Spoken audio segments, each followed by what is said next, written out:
Episode की शुरुआत में दिखाया जाता है कि जोसेफ ने एक सैनिक को बंदी बनाया होता है। उससे कहता है कि तुम्हारी हिम्मत कैसे हुई कि तुमने कल होने वाले हमले में मुझे जिम्मेदार ठहराने की कोशिश की। तभी वो अपने सैनिक से कहता है कि उसे उसकी तलवार लाकर दी जाए। जैसे ही वो तलवार निकालकर उसे देने लगता है, उसे कहता है कि उसे चाकू लाकर दिया जाए। तभी वो सैनिक उसे कहता है कि तुम ऐसा कैसे कर सकते हो, तुम्हें ये नहीं करना चाहिए क्योंकि ये तुम्हारे लिए बहुत खतरनाक साबित हो सकता है, इससे तुम्हारी रेपुटेशन भी खराब हो सकती है। जिस पर जोसेफ हंसते हुए कहता है कि तुम्हें क्या लगता है कि मैं अपनी रेपुटेशन के डर से तुम्हें छोड़ दूंगा। उसे कहता है कि शायद तुम भूल चुके हो। तभी वो टिश्यू पेपर से अपने हाथ साफ करते हुए कहता है, जो कि खून से लथपथ होते हैं, कि तुम यही डिजर्व करते थे, ख्वामख्वाही तुम्हारे गंदे खून से मेरे गंदे हो गए। दूसरी तरफ युआन इंग्लैंड से कहती है कि क्या वो उसे कुछ कहना चाहता है, जिस पर वो उसे बताता है कि जोसेफ उसे चाहता है। तभी वो फौरन से उठकर उसके कदमों में बैठने लगती है और कहती है कि ये सारी गलती मेरी है, जिस पर वो उसे उठाते हुए कहता है कि इसमें तुम्हारा कोई कसूर नहीं है। उसे कहता है कि तुमने अपनी खुशियों को कुर्बान करते हुए और उनका गला घोटते हुए एक ऐसे बच्चे की परवरिश में मेरा साथ दिया है जिससे तुम्हारा कोई खूनी रिश्ता नहीं है। उसे कहता है कि उसे इस जगह पर उसकी मर्जी के खिलाफ लाया गया था, इसलिए ये उसकी नहीं बल्कि इंग्लैंड की गलती है। जिस पर युआन कहती है कि जब वो पैदा हुई तो उसकी माँ इस दुनिया से चली गई, इसलिए वो चैंग के दर्द को महसूस कर सकती है और वो नहीं चाहती कि जिस दर्द में उसने अपनी जिंदगी गुजारी है, चैंग भी उसी तरह अपनी जिंदगी गुजारे। उसे कहती है कि अगर उसकी बहन वान ने उसकी परवरिश ना की होती और उसकी सहायता ना की होती तो आज वो उसके सामने जिंदा खड़ी ना होती। युआन कहती है कि उसकी बहन उसके लिए बहुत पॉसेसिव थी, इसलिए वो भी उसके बेटे के लिए बहुत पॉसेसिव है। तभी इंग्लैंड उसका हाथ पकड़ते हुए से कहता है कि तुम्हें हर चीज के लिए खुद को ब्लेम नहीं करना चाहिए क्योंकि तुम अकेले इन सब की जिम्मेदार नहीं हो। उसे कहता है कि जब वो इस जगह पर आई तो क्या इसने अपनी ख्वाहिश का इजहार जोसेफ से किया था, जिस पर वो इंग्लैंड की तरफ देखने लगती है। तभी उसे कहता है ठीक है। उसे कहता है कि तुम चली जाओ, चैंग तुम्हें ढूंढ रहा होगा।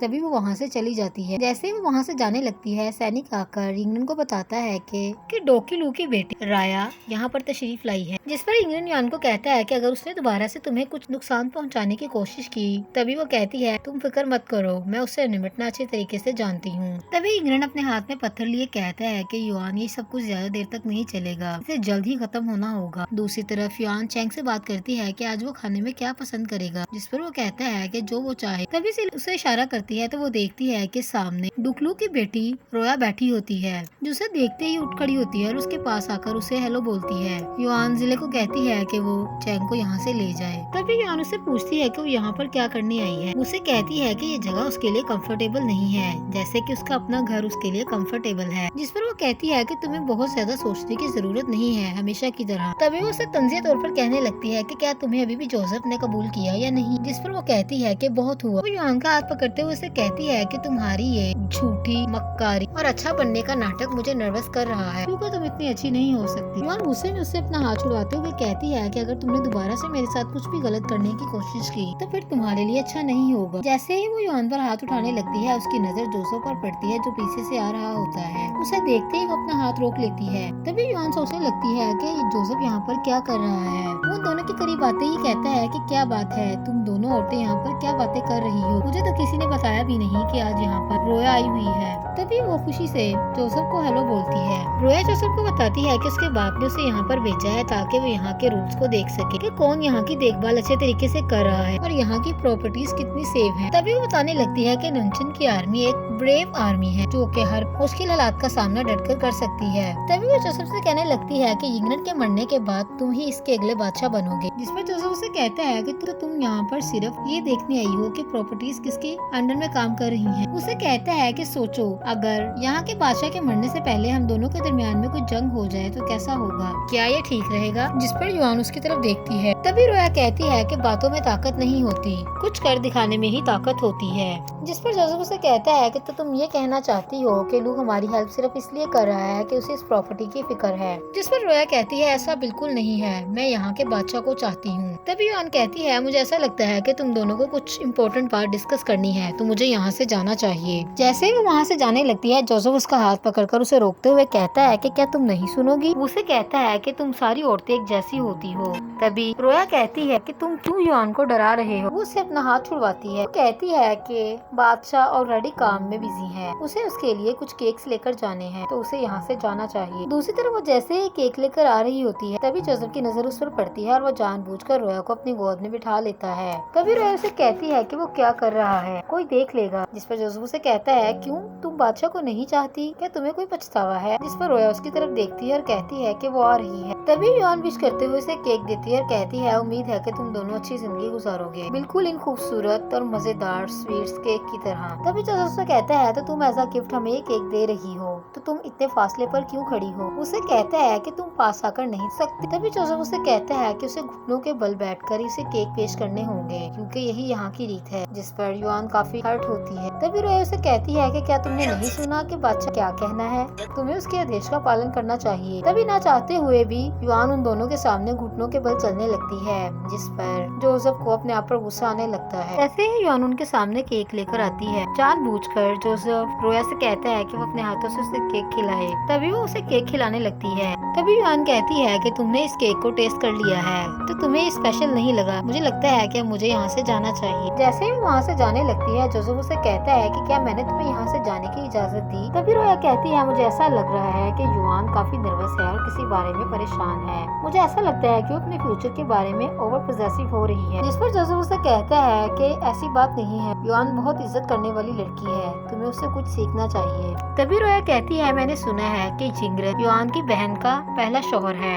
इन दोनों बहनों ने काफी अच्छी प्लानिंग की है। जब इसकी बड़ी बहन के मुंह में चली गई तो तभी इसने उसके हस्बैंड से शादी करने का फैसला कर लिया ताकि ये सारी चीजें इसके हाथ में रहे। ये खुद को टॉप पर लेकर जाना चाहती है ताकि इस सल्तनत की मालिक बन सके। युआन को ये सब सुनकर काफी गुस्सा आता है और वो केक की ट्रे को हाथ से गिराते हुए रोया के मुंह पर थप्पड़ दे मारती है। जिस पर उसे कहती है कि तुम्हारी हिम्मत कैसे हुई मेरे मुंह पर चांटा मारने की? तभी उसे कहती है कि उसकी बहन एक अच्छी इंसान थी और वो सामने उसके लिए ये सब बकवास नहीं कर सकती। उसकी हिम्मत कैसे हुई कि वो उसकी बहन को जज करे? तभी वो जोसेफ पर चिल्लाते हुए कहती है कि क्या तुम सिर्फ नाम के बादशाह हो? इस लड़की को किसने इजाजत दी कि वो मुझसे इस तरीके से बात कर सके? युआन उसे कहती है कि वो यहाँ पर सिर्फ रिप्लेसमेंट पर आई है, वो एक खिलौना है, इसलिए उसे अपने रवैये पर गौर करनी चाहिए। तभी गुस्से से रोया जोसेफ की तरफ देखती है। तभी वो जोसेफ से कहती है और क्या तुम समझते हो कि हर चीज तुम्हारी मर्जी के मुताबिक होगी? उसे कहती है कि तुम्हें खुशफहमी रखने की जरूरत नहीं है। ये कहकर वो वहाँ से चली जाती है। तभी रोया उसे कहती है कि इसकी हिम्मत कैसे हुई कि वो तुमसे ऐसे बात कर सके? उसे कहती है कि तुम एक अच्छे इंसान हो और एक टैलेंटेड बादशाह हो, तुम्हें अपनी बेइज्जती नहीं भूलनी चाहिए बल्कि इसका बदला लेना चाहिए। जिस पर जोसेफ उसे कहता है कि तुम सिर्फ एक रिप्लेसमेंट लड़की हो,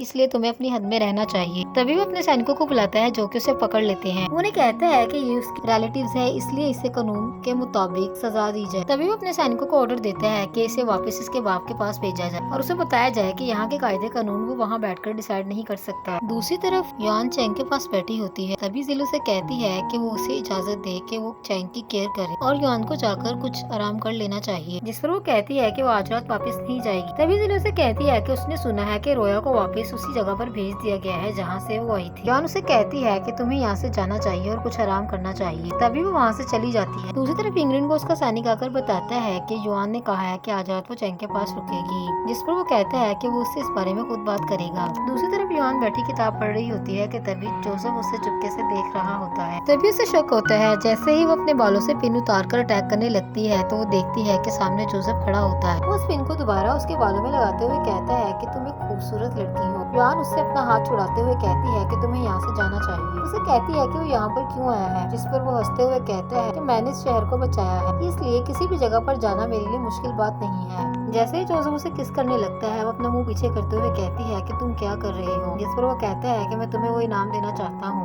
जो तुम बहुत पहले से डिजर्व करती हो। जोसेफ उसे कहता है कि क्या तुम्हें पछतावा है, तुम अपना किया हुआ वादा भूल चुकी। जोसेफ उसे कहता है कि तुम बात क्यों नहीं कर रही, रोया के सामने तो तुमने बहुत अच्छा सीन क्रिएट किया, अब तुम्हारी जुबान क्यों बंद है। जिस पर वो उसे कहती है कि ये वो जगह नहीं है। तभी वो उसकी बाजू छोड़ देता है। जैसे ही वो चैंग की तरफ देखती है वो उसकी गर्दन पकड़ता है और उसे कहता है कि तुम वहाँ क्यों देख रही हो। उसे कहता है कि अभी मैं तुम्हारे सामने मौजूद हूँ, तुम मौजूदगी में किसी और की तरफ कैसे देख सकती हो। दूसरी तरफ इंग्लैंड वहाँ पर पहुँच जाता है और वो डोर को नॉक करता है। तभी उसका सैनिक युआन से पूछता है कि क्या वो जाग रही है, अगर वो जाग रही है तो वो आकर इंग्लैंड से मिल ले। तभी इंग्लैंड से वहीं पर खड़ा कहता है कि मैंने तुम्हारे और रोया के बारे में सुना, तुम दोनों के दरमियान में जो कुछ भी हुआ मैं उस वजह से काफी परेशान हूँ, इसलिए मैं तुमसे मिलने के लिए आ गया। क्या मैं अंदर आ सकता। तभी जोसेफ उसे अपनी बाह में ले लेता है और उसे पास पड़े टेबल पर लेटा देता है। बाहर से इंग्लैंड उसे आवाजें देता है। जोसेफ उसे लिप किस करने लगता है, जिस वजह से उसे कोई जवाब नहीं दे पाती। बाहर खड़ा उसे कहता है कि मैं तुम्हारे लिए बहुत परेशान हूँ, मैं तुमसे मिलना चाहता हूँ। तभी युआन उसे कह देती है कि अभी वो उससे नहीं मिल सकती क्योंकि वो पहले ही बहुत डिप्रेस्ड है, इसलिए वो उसके साथ माजरत करती है। जोसेफ उसके बात करने के दौरान उसे किस करता है। तभी उसे कहता है कि वो खुद से अंदर आ रहा है क्योंकि वो उसे और चैंग को देखना चाहता है। तभी युआन उसे कहती है कि ऐसा मत करना, तुम्हें वापस जाना चाहिए।